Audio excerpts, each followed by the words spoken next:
Welcome back to the Moot Workshop. We've been working on the Brunswick Model 15 radio from 1930. We started working on the cabinet, but we're going to take a pause on that and actually dig into taking apart the chassis of the actual radio itself in this episode. And something else I wanted to show you was I got a couple of things that we didn't have when we did the intro.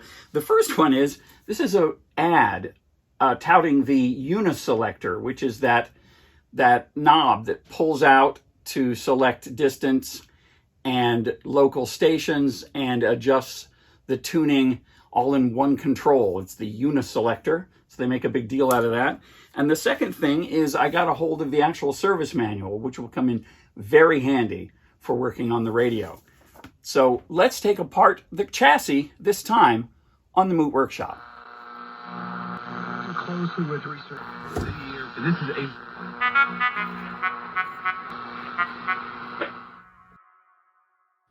The first thing we need to do is vacuum the dirt out of this thing. It's been sitting for a long time, so there's all sorts of stuff and down all of the crevices and ugh, just awful. I took the cover off of the tubes here. You can see that the 3 tubes are missing. That 4th hole is where the speaker plugs in. Those tubes are the amplifier tubes and the rectifier. These tubes are the detector tubes for the radio, and they sort of daisy chain. The one feeds into the next, feeds into the next. So these came with the receiver. The other ones I'm going to have to source from somewhere else. I'm going to clean all these things off. And now I'm going to start taking the thing apart.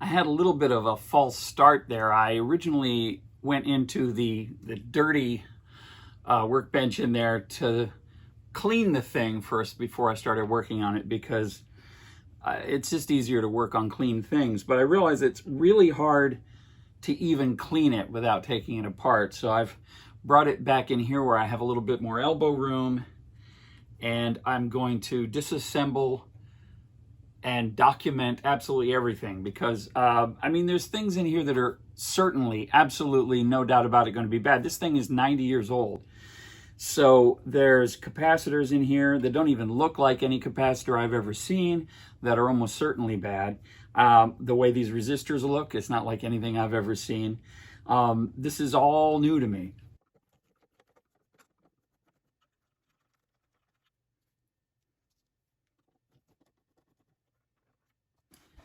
The first thing I'm going to do is get this power transformer out of here.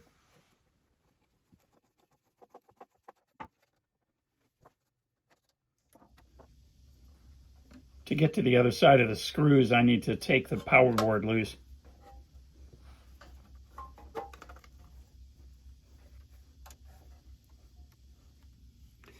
The transformer up top is potted in like tar. And it looks like the tar has melted a little bit and come down the wires from that transformer. So all these wires are stuck together and stuck to the side of this block. As I disconnect all these wires, I'm pulling out pieces of tape and attaching them with a label so I know what came from what. That box, by the way, is actually a great big block of tar or pitch or something that contains a bank of capacitors, which are probably all bad. So I'm going to have to figure out a way of replacing that later.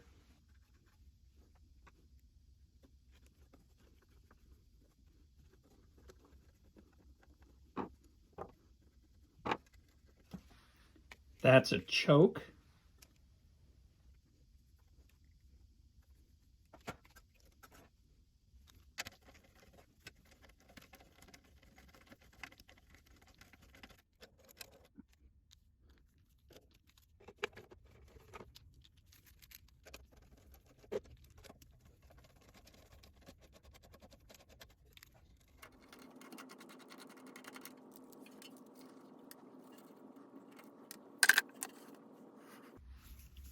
Now I'm disconnecting the power cord from that transformer, and that power cord's in such bad shape, I'm going to have to replace that thing.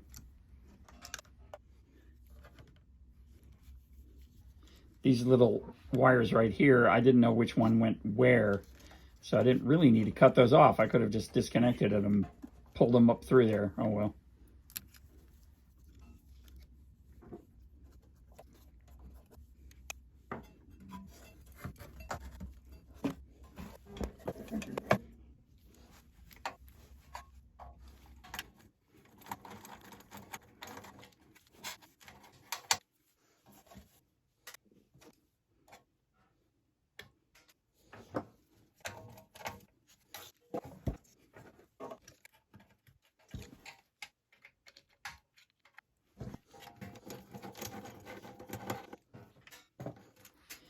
There goes the capacitor block. And now I can pull the transformer and its bundle of wires out from under here.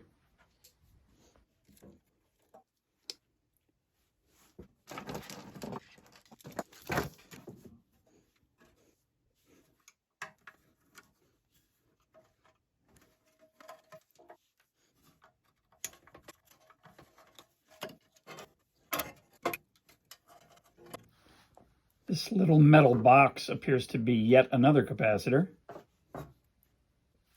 Now I've got to get the wheel off the tuning mechanism so I can take the condenser out.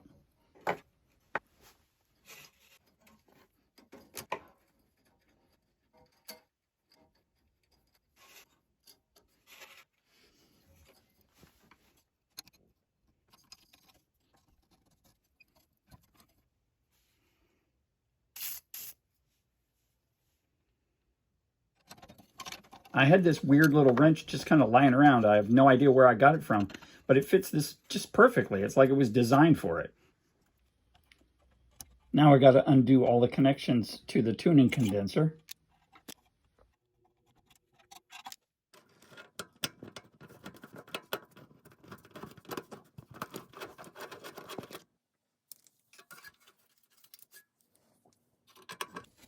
Each section of the condenser is connected to one of these cans, which has a coil inside of it, so I have to take all of those out of here one at a time.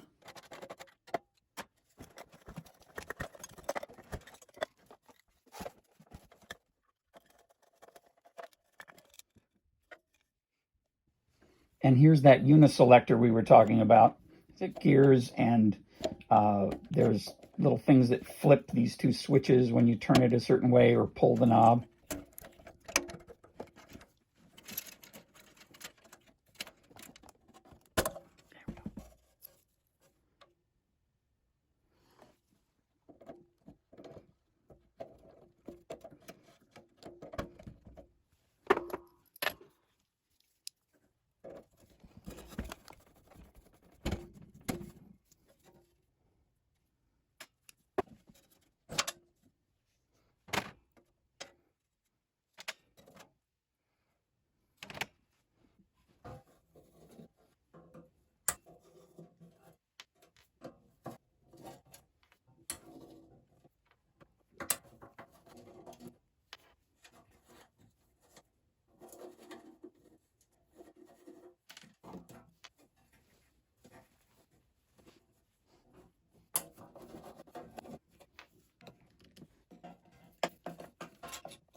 Got the last couple of connections to the condenser to take loose here.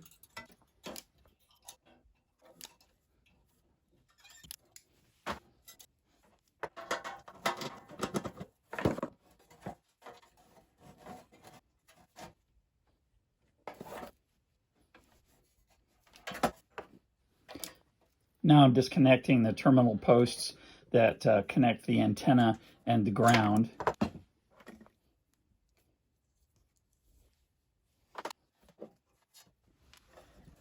Then I can remove the detector section.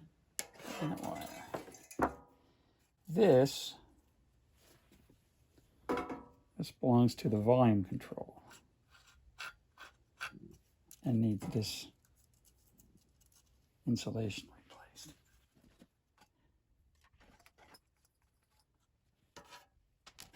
And there's the condenser. The last thing to do is get the tuning tape disconnected from this spool.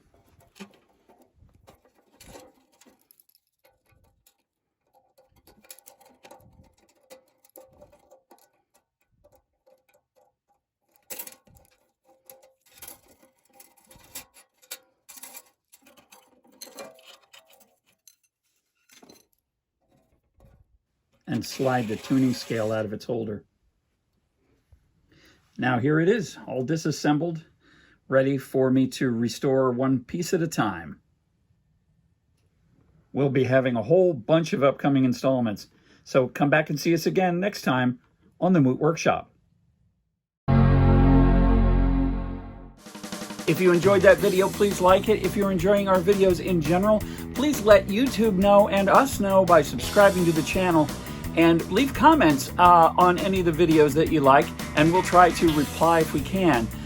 We appreciate you watching, and we'll see you next time on the Moot Workshop.